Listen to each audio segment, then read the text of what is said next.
Hello, I'm Oliver Culling, and this is my 70s TV childhood.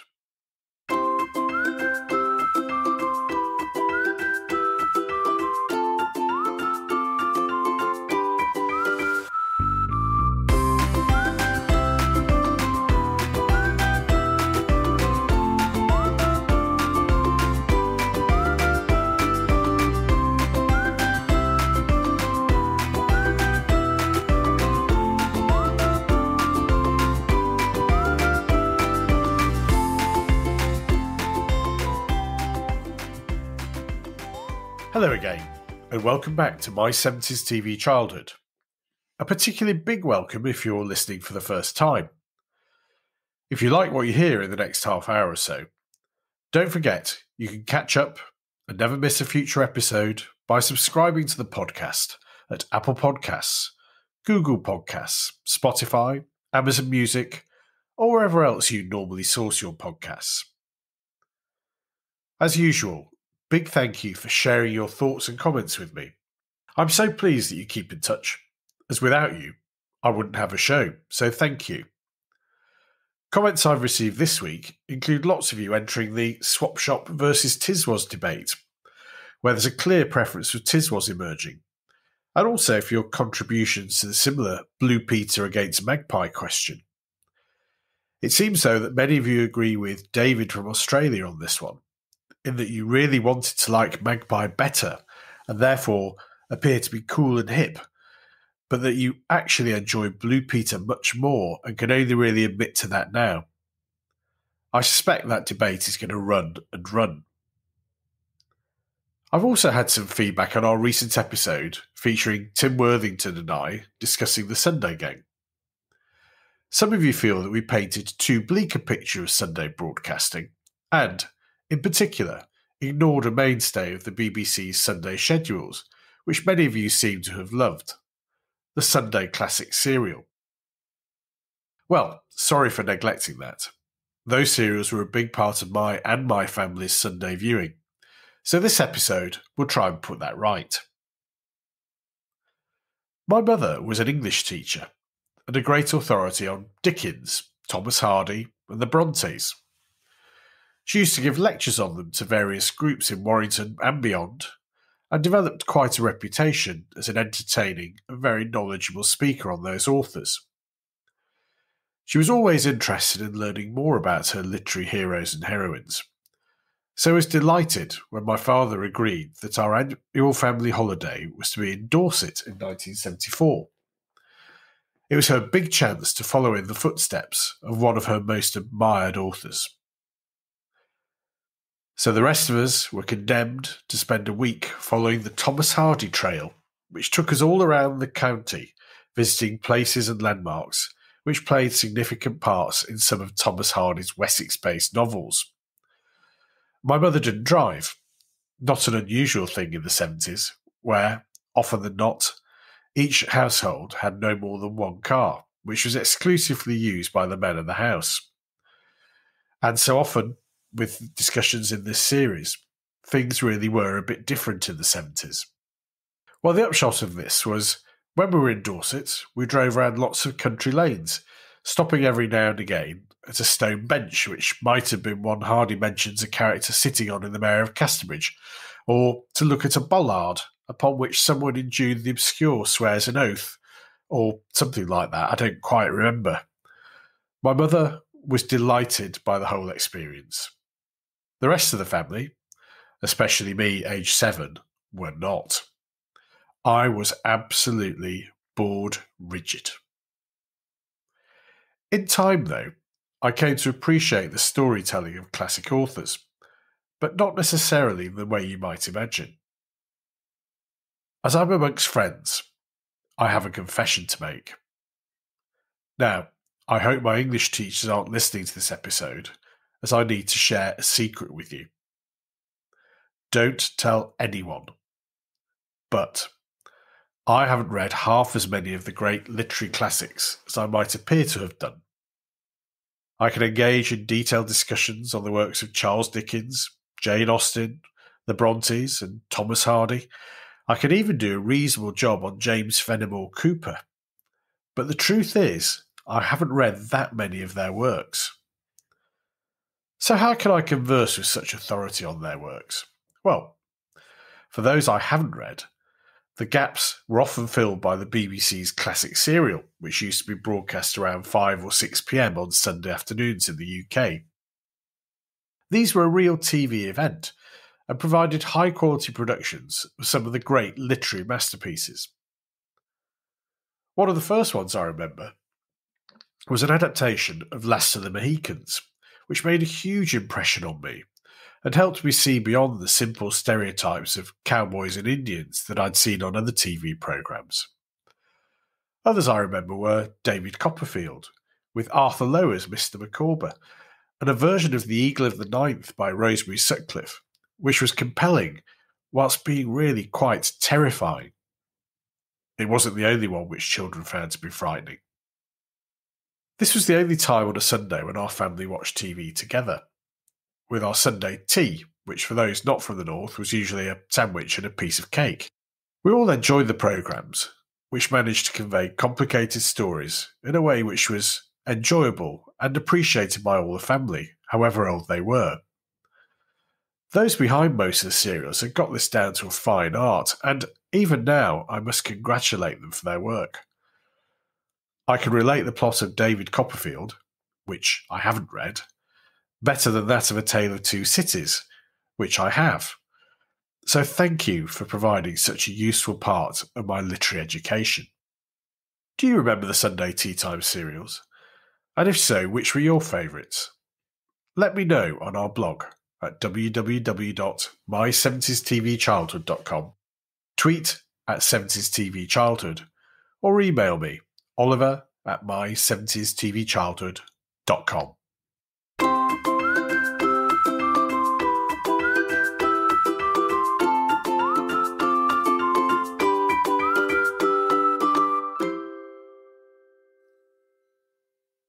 I'm really delighted and excited to welcome back Tim Worthington, who joined us on a previous episode when we were talking about the Sunday Gang.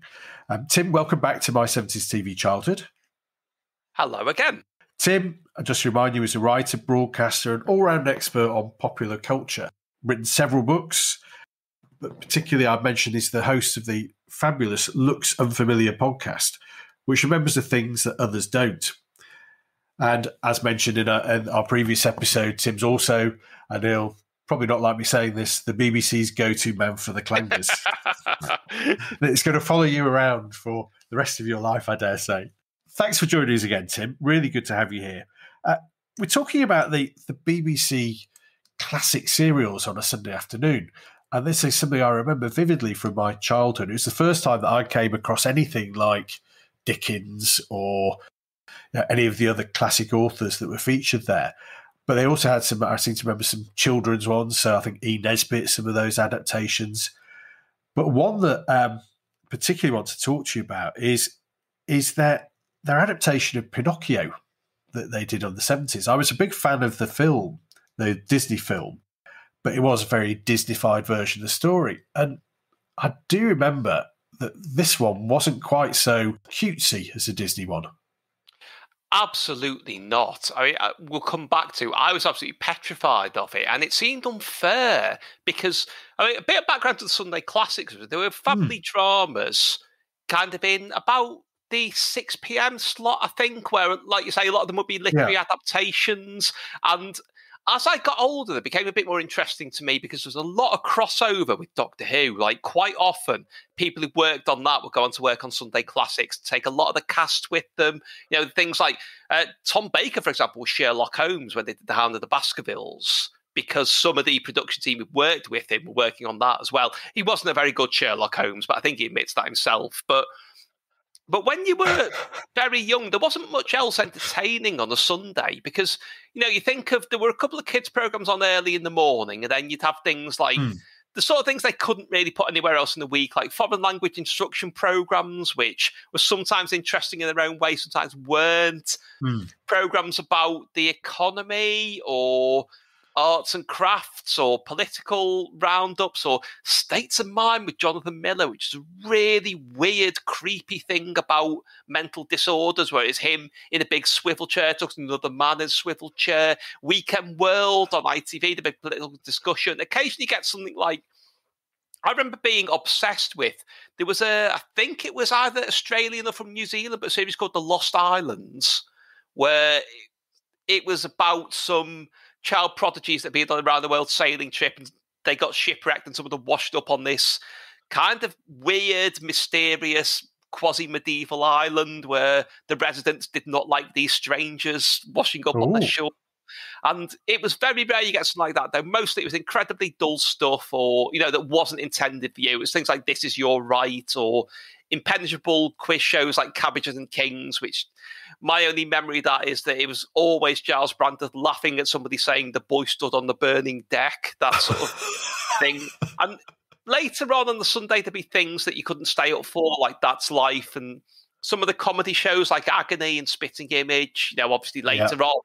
I watched all of them. But there was one thing that you could count on, which is Sunday classics. And they were normally, reasonably polite, genteel adaptations. Pinocchio, because the thing of going back to the source novel and not relying on, popular interpretations, Pinocchio, the book, is horrific. It really is. People forget it's the actual story is about a man who builds an effigy of his dead son and brings it back to life basically via voodoo.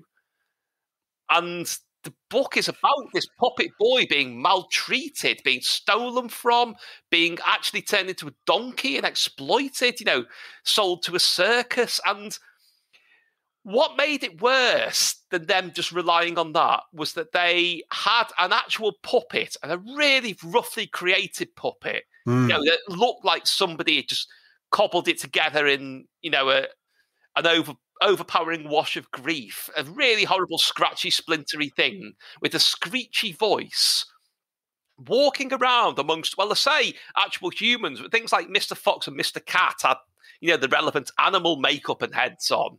It had very roughly drawn, kind of superimposed CSO backgrounds. The whole thing was just incredibly shrieky and visually disorientating and frightening. And I am led to believe that I refused to watch it after the third episode. I think there were 4 in total. And I wouldn't watch the last one because it was that bad. It got to be that much. And I can say that one thing later was I had a phase of collecting very early VHS releases. So, everything from, things like the Blondie live video that came out before the video certificates to some of the video nasties and so on, just with the prestige of owning, an original copy of Zombie Flesh Eaters or, something like that. The only one I ever bought that frightened me when I picked it up, and I still have it in my row of VHSs, turned round with its spine facing the wall, is the BBC video Pinocchio with him on the cover. Oh. Because it was released, edited together as a movie. It's one of the very first BBC videos, and I've watched it through once, I think. Everything about it came flooding back when I watched it, and yes, that's my summation, basically. That sounds very traumatic. I mean, I remember the adaptation. I remember it was pretty dark, pretty sinister, and I can't remember there were many attractive characters in it at all. Even the blue fairy was a sort of hectoring, rather mature fairy who just seemed to pop up every time Pinocchio had done something wrong and tell him off, which wasn't very helpful, I didn't find. Yeah, and the cricket, not Jiminy Cricket, the cricket was just a very, very minimally moving puppet cricket who would shout criticisms. And that's it. And I think Geppetto hits it with wood quite a lot as well, which is disturbing. But the bit that I remember really, really upsetting me was when Mr. Fox and Mr. Cat con Pinocchio out of his money, where they tend to plant it and grow a money tree. And there's something very, very sinister about what may be animals but are adults pulling a fast one on this child to get his money out of him. That somehow seemed even worse than having, any more untoward intent towards it. It seemed more bleaker in a way, if you see what I mean. Because Yeah, you're well used to adults being threatening to children in dramas for, holding them to ransom or whatever. This was just different. This was a swindle. And on this very strange set as well. I remember not liking that at all. So I can well believe I refused to watch the last one, because I remember being very bothered by that, going up to bed that night. Sort of being taken up the stairs and thinking about that as I went up the stairs. So it's not what you want really Sunday wasn't afternoon, suitable is for it? children at all, I don't think. And yet it was aimed at a family audience. Yeah, it's I wonder why, because I don't remember it ever being repeated. They did repeat it once, I think, in a movie format. I think at Christmas the following year, because I remember seeing it in the Christmas radio time and thinking, yeah, hard pass on that one. That's not what you want at Christmas either. No. No, that's fascinating, because I don't remember the BBC doing anything quite like it afterwards. Not really. No, I mean, there were things that had, kind of grim, bleak moments in, but not on that kind of scale. It's really, really strange. And added very disturbingly when you watch it now is when he goes off with I can't remember what's it called. Is it Magic Island, but with the lazy boys who get turned into donkeys? Yeah. Lampwick, the main lazy boy, is played by the same kid who played Booger Benson in Grange Hill. And that gives it a very different sheen now, because, you think, what's that Booger's punishment for roughing up Tucker in the corridors? He got turned into a donkey. But he plays it brilliantly. I wonder why. I mean, because a lot of child actors don't really go on to do much as adults. And I often wonder if that's, business-related more than anything. They think, I don't really want to do this as a career, I'll move on. But he was so good in this. I do wonder why he never seemed to do much else afterwards. Yeah, it's a mystery. That's a mystery. No, that's I think that's going to keep me awake tonight, thinking about that. As you say, it's I think it shows as well the power that television has and had to actually make such an impression on children, for good and for bad. Yes, and I think people were... I mean, if anyone's read the brilliant Scarred for Life books by Stephen Brotherson and Dave Lawrence, they go into this a lot, but there was a kind of feeling that responsibility in broadcasters towards their audience only seemed to come in after a couple of quite serious things happened in the 80s and early 90s, primarily the Late Night Breakfast Show accidents and Ghostwatch, the BBC drama. But before that, it was almost as though quite a lot of the time people had a patronising view of their audience will like this because I think they will like it. And if you look, I'm not singling out the Sunday Classics Pinocchio here. It was quite common to have things for children. You mentioned it being odd that it was on at Christmas. Well, I associate bank holidays and Christmas around then quite a lot with, there were a lot of very long form, very depressing cartoons that would be on. That, children are not interested in. Adults think children like these long, boring things about starving chimney sweeps. And, they don't really. But there was a trend towards that. And also, I think people had a very poor judgment of what children might find frightening or might not. I mean, I've always wanted to know what was going on with the fact that nobody appears to have said anything about the opening and closing titles of Camberwick Green. Now, I know some people like that clown. A lot of children didn't, including me. Somebody must have seen that at some point and said, like with a test card, children aren't going to like that. Similarly with other things. I trying to think of good examples off the top of my head. I mean, I know quite a few people who are frightened of Wurzel Gummidge, which... Yeah, I can see that. Must have looked at that and thought, well, that's good, but also... should we account for the fact some children will be quite frightened by his appearance? And it doesn't seem to have been a thing at that point that people would give that consideration. And I think they, with the best intentions in the world, they made this Pinocchio thinking this will be great for children. And it didn't turn out that way. I mean, sometimes you don't realise until the thing's actually broadcast, or it's like the way, you get people saying, oh, I didn't realise X and Y single I made wasn't that good until it was ready and it was too late. It was kind of like that when you're making something, you're not sure what the end product will be like. Yeah, No, I mean, I think it was more, as you say, it's more acceptable to scare children, whether that was deliberate or not. I mean, in a previous episode of this podcast, we talked about public information films, and there were some of those that I was absolutely terrified by. Even now I hesitate going onto a farm because all these things can happen in a farmyard. Well, it's interesting you say that, because I once asked my mother if she ever thought, because with so many children and so many things we're frightened of on television, what if she ever thought anything had gone too far? And rather than, saying Doctor Who or, the start of Camp Wood Green or whatever, she actually said, the public information film about Jimmy and his frisbee, where yes. he throws it into a substation, goes to get it back, and the inevitable happens, was that her viewers, whoever made it, probably thought, they were making it with good intention, but they didn't have to deal with so many ashen-faced children afterwards who'd lost all enthusiasm to do anything for the rest of the day. So yes, they did. They didn't seem to know where to draw the line, how to get something across without the brute force aspect to it. No, I think that's right. Well, thanks for that, Tim. That's really fascinating. I mean, as I say, I think I'm probably going to have nightmares tonight thinking about Pinocchio. And if I see a blue light approaching, it's going to be that fairy coming to tell me off. But thanks for helping us look back on the Sunday serials. I mean, a really important thing. I mean, I remember us as a family, we used to sit and have our tea whilst watching that serial because it was such a highlight of the Sunday viewing schedule. So happy memories there. So if you are scared, I'll just suggest turn over to ITV, because actually it hadn't started at that point, but there would have been Harry Seacombe, for the sake of argument, in Highway singing to some people digging up the middle of a dual carriageway about how God made the trees. So that's a palate cleanser. No, that's brilliant. That's brilliant. Thanks for joining us again, Tim. Always a pleasure to talk to you, and hopefully we'll talk again soon. Yeah, thank you very much.